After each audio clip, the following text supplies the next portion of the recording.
When cross-examining a doctor, if I make my point during cross-examination, is it better for me to go ahead and repeat it over and over and over again and rub it in the doctor's face and show everybody that this doctor clearly was lying? You want to know the answer?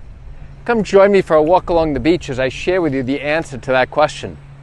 Hi, I'm Gerry Oginski. I'm a New York medical malpractice and personal injury attorney. The short answer is, it depends. And I'll tell you what that means.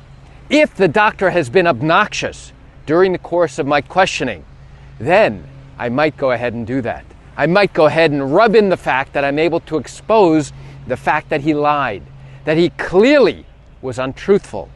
If, however, the doctor is likable, if the doctor is giving reasonable explanations, then now if I expose one particular lie, if I expose one thing that's untruthful, now something that he knows to be not true, if I go ahead and keep repeating it over and over and begin badgering him and showing the jury over and over again, "Doctor, I'm sorry, I didn't hear that answer. Could you say that again and again and again?"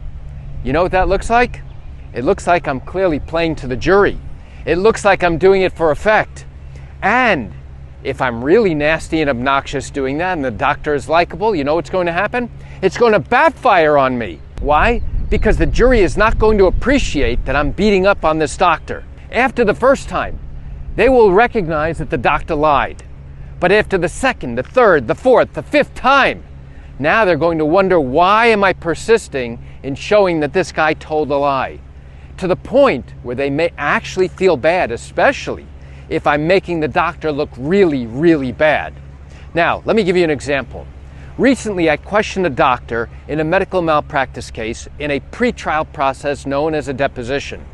This was taking place on a Zoom video call.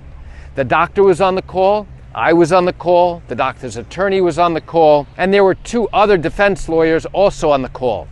Importantly, there was a court stenographer on the call, which there always is, to record all of the questions that I am asking and all of the answers that the doctor gives in response to my questions.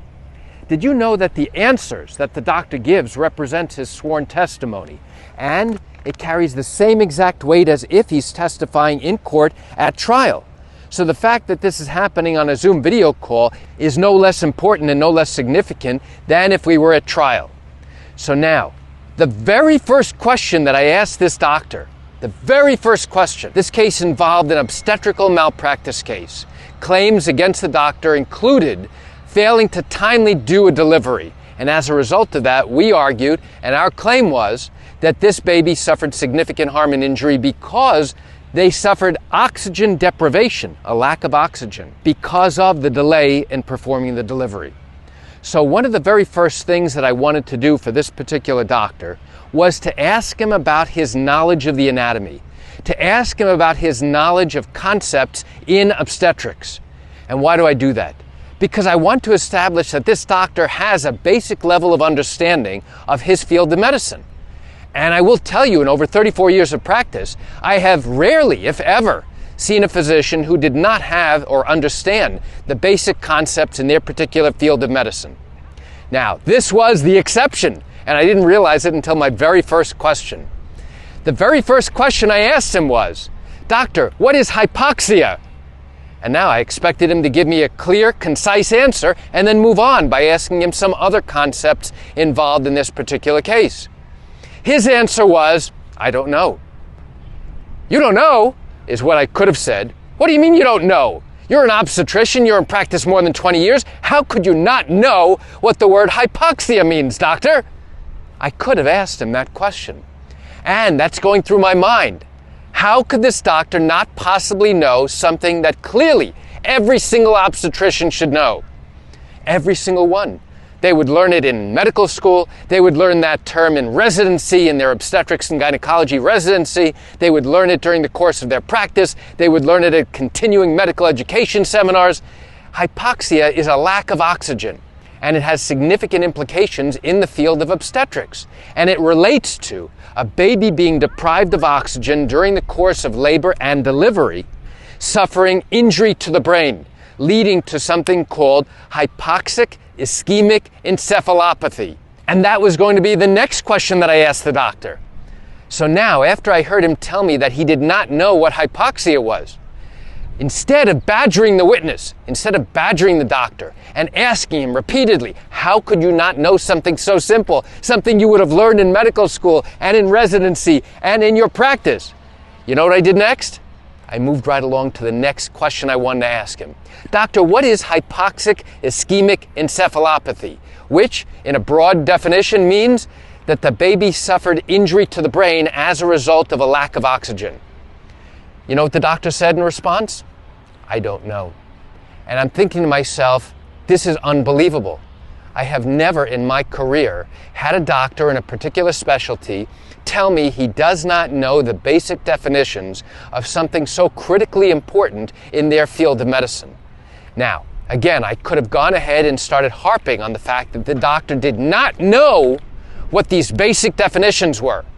Doctor, how could you not know? 10 years ago, did you know what this term meant?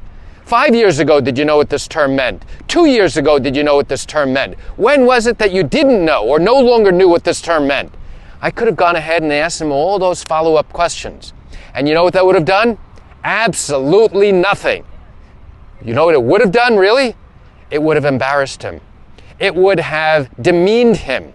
It would have shown that this doctor was clearly deficient in some basic understanding of obstetrical terminology. And would this have helped me during the course of this deposition?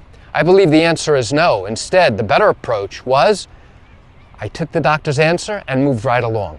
I did not need to badger the doctor about why he did not know the answer to that question, because by him answering the fact that he did not know the answers to something so basic, it clearly shows he was deficient in having a clear understanding of what these medical concepts were, something that every obstetrician should know.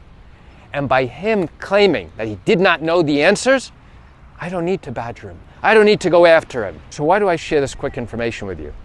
I share it with you just to open your eyes, to help you understand how these types of medical malpractice cases work in New York. You know, I recognize you're watching this because you wanted to see the beautiful beach. No, I realize you're watching this because you likely have questions or concerns about your own matter. Well, if your matter did happen in New York and you are thinking about bringing a lawsuit, but haven't done so yet because you still have questions that need to be answered, what I invite you to do is, you know what I'm going to say, right? Pick up the phone and call me. You know, I answer questions like yours every single day, and I'd love to chat with you. You can reach me at 516-487-8207 or by email at Gerry, Gerry, at Oginski-law.com. That's it for today's video. I'm Gerry Oginski. Have a fantastic day.